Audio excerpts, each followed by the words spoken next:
গণমাধ্যম সুরক্ষা আইন বাস্তবায়ন ও গণমাধ্যমগুলোর লাইসেন্স পুনর্মূল্যায়নে কাজ করছে সরকার।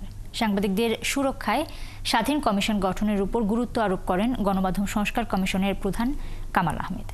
সকালে টিআইবি কার্যালয়ে বিশ্ব মুক্ত গণমাধ্যম দিবস উপলক্ষে আলোচনা সভায় গণমাধ্যমের পাশাপাশি নিরাপত্তা সংস্থাগুলো সংস্কারের প্রস্তাব দেন টিআইবির নির্বাহী প্রধান। আরও জানাচ্ছেন শাহনাজ শারমিন।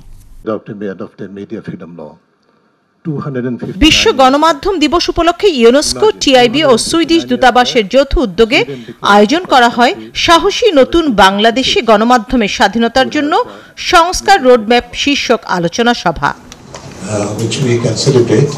সাংবাদিকদের কাজের ক্ষেত্রে নিরাপত্তা ও স্বাধীনতা নিশ্চিত করার প্রত্যাশা ব্যক্ত করে বক্তারা বলেন, দুর্নীতি বন্ধ করতে গণমাধ্যমের স্বাধীনতা নিশ্চিত করতে হবে। সাংবাদিকদের নিরাপত্তা ও স্বাধীনতা নিশ্চিত করতে হবে। স্বাধীন সাংবাদিকতার জন্য গণমাধ্যম কর্মীদের সুরক্ষা প্রয়োজন। দুর্নীতি বন্ধ করতে হবে গণমাধ্যমের। স্বাধীন গণমাধ্যম ছাড়া মানবিকতা টিকে থাকে না। সাংবাদিক সত্যের রক্ষক, কণ্ঠহীনের কথা সাংবাদিক তুলে ধরে। গণমাধ্যমের নিরাপত্তা সংস্থার হস্তক্ষেপের কথা উল্লেখ করে ডক্টর ইফতেখারুজ্জামান বলেন, নিরাপত্তা সংস্থারও সংস্কার প্রয়োজন। সেখানে ব্যক্তির পরিবর্তন হয়েছে, কিন্তু ব্যবস্থার পরিবর্তন হয়নি। বাংলাদেশের বাক স্বাধীনতা থেকে শুরু করে গণমাধ্যম স্বাধীনতা, সকল স্বাধীনতার যে প্রতিষ্ঠানগুলো সবচেয়ে বড় খর্ব করার হাতিয়ার হিসেবে ব্যবহার করা হয়েছে এবং তারা নিজেরা ব্যবহার করেছে তাদের ক্ষমতা, তাদের জুরিসডিকশনটাকে ভায়োলেট করে রীতিমতো, সেটা হচ্ছে সিকিউরিটি এজেন্সিগুলো।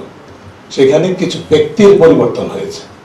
সরকার ও মালিকপক্ষ সাংবাদিকদের সুরক্ষা না দিলে স্বাধীন সাংবাদিকতা সম্ভব নয়। এ কারণে প্রান্তিক পর্যায়ের সাংবাদিকদের সুরক্ষা নিশ্চিত হচ্ছে না। প্রেস কাউন্সিল একটি পঙ্গু প্রতিষ্ঠানে পরিণত হয়েছে মন্তব্য বক্তাদের। আমাদের মফস্বল সাংবাদিকতা সবচেয়ে আমাদের ইসের মধ্যে ভীতিকর অবস্থার মধ্যে এবং আশঙ্কাজনকের মধ্যে তাদের সাংবাদিকতা করে।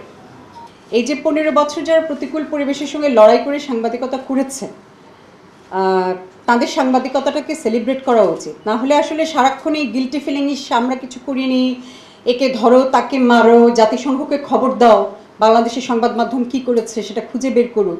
266 জনের বিরুদ্ধে হত্যা বা হত্যা চেষ্টা মামলা হয়েছে। সাংবাদিকদের আপনি যদি সুরক্ষা নিশ্চিত না করেন, তাহলে তাদের কাছ থেকে স্বাধীন সাংবাদিকতা আশা করা যাবে না। গণমাধ্যম সংস্কার কমিশন প্রধান বলেন, সাংবাদিকদের ন্যায্য বেতন না দিয়ে কাজ করলে তারা অনৈতিক কাজে যুক্ত হবে। আমরা বলেছি যে সাংবাদিকদের আর্থিক নিরাপত্তা দরকার, সেজন্য জাতীয় পর্যায়ে একটা ন্যূনতম বেতন স্কেল নির্ধারণ করা হোক, যেটা সরকারি কর্মকর্তাদের, প্রথম শ্রেণীর কর্মকর্তা যাদের বলে, তাদের বেতন স্কেলের সমান, নবম গ্রেডের। বিগত 15 বছরে সাংবাদিকরা কেমন চাপে ছিল, প্রতিষ্ঠানগুলো কি নীতিমালায় চলেছে তা নিয়ে ফ্যাক্ট ফাইন্ডিং কমিটি করার কথা জানালেন তথ্য উপদেষ্টা। কনসেন্স ছাড়া এই সংবাদ মাধ্যমের স্বাধীনতা সম্ভব।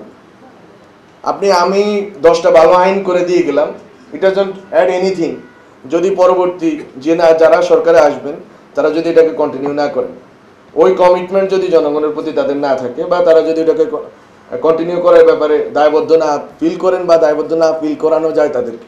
গণমাধ্যমের স্বাধীনতা, গণমাধ্যম সুরক্ষা আইন বাস্তবায়ন ও গণমাধ্যমগুলোর লাইসেন্স পুনর্মূল্যায়নে সরকার কাজ করছে বলেও জানান তিনি। শাহনাজ শারমিন, 71, ঢাকা।